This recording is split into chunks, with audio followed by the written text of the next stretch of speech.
Hi hello welcome back to my YouTube channel. ನೀವು ನೋಡ್ತಾ ಇದ್ದೀರಾ ರೇವತಿ ಅಫಿಷಿಯಲ್ ಬ್ಲಾಗರ್. ಏನಪ್ಪ ಈ ವಿಡಿಯೋ ವಿಶೇಷತೆ ಅಂದರೆ, ನಾನು ಇವತ್ತು ಒಂದು ರೆಸಿಪಿ ಮೂಲಕ ಬರ್ತಾಯಿದ್ದೀನಿ. ನಾನು ಮ್ಯಾಗಿ ಹೇಗೆ ಮಾಡೋದು ಅಂತ ಹೇಳ್ಕೊಡ್ತಾ ಇದ್ದೀನಿ. ಎಲ್ಲರೂ ಮ್ಯಾಗಿ ಮಾಡ್ತಾರೆ, ಅದರಲ್ಲಿ ಏನು ವಿಶೇಷತೆ ಅಂತ ಅಂದ್ಕೋಬೋದು. ಬಟ್ ನಾನು ತುಂಬ ಡಿಫ್ರೆಂಟಾಗಿ, ತುಂಬ ಈಸಿಯಾಗಿ, ತುಂಬ ಟೇಸ್ಟಿಯಾಗಿ ಕೂಡ ಇರುತ್ತೆ. ಆ ಥರ ಒಂದು ರೆಸಿಪಿ ಹೇಳ್ಕೊಡ್ತೀನಿ. ಈ ವಿಡಿಯೋನ ಕಂಪ್ಲೀಟಾಗಿ ನೋಡಿ, ಎಲ್ಲೂ ಸ್ಕಿಪ್ ಮಾಡೋಕ್ಕೆ ಹೋಗಬೇಡಿ. ಹಾಗೆ ವಿಡಿಯೋ ಸ್ಟಾರ್ಟ್ ಮಾಡೋಕ್ಕೂ ಮುಂಚೆ ಯಾರೆಲ್ಲ ನನ್ನ ಚಾನಲ್ನ ಇನ್ನೂ ಸಬ್ಸ್ಕ್ರೈಬ್ ಆಗದೆ ನೋಡ್ತಿದ್ದೀರಾ, ಪ್ಲೀಸ್ ನನ್ನ ಚಾನಲ್ನ ಸಬ್ಸ್ಕ್ರೈಬ್ ಆಗಿ. ನಿಮ್ಮ ಸಪೋರ್ಟ್ ನಮ್ಗೆ ತುಂಬಾ ಇಂಪಾರ್ಟೆಂಟ್. ಹಾಗೆ ನನ್ನ ವೀಡಿಯೋಸ್ ನಿಮ್ಗೆ ಏನಾದರೂ ಇಷ್ಟ ಆದರೆ ಪ್ಲೀಸ್ ಲೈಕ್ ಮಾಡಿ, ಶೇರ್ ಮಾಡಿ. Let's start the video.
ಇದಾಗಿತ್ತು ಇವತ್ತಿನ ರೆಸಿಪಿ ವಿಡಿಯೋ.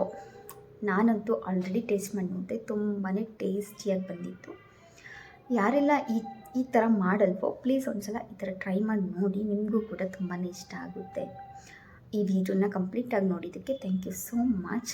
ನೆಕ್ಸ್ಟ್ ವಿಡಿಯೋದೊಂದಿಗೆ ಮತ್ತೆ ನಿಮ್ಮ ಎದುರುಗಡೆ ಬರ್ತೀನಿ. ಅಂಟಿಲ್ ದೆನ್ ಟೇಕ್ ಕೇರ್, ಬಾಯ್.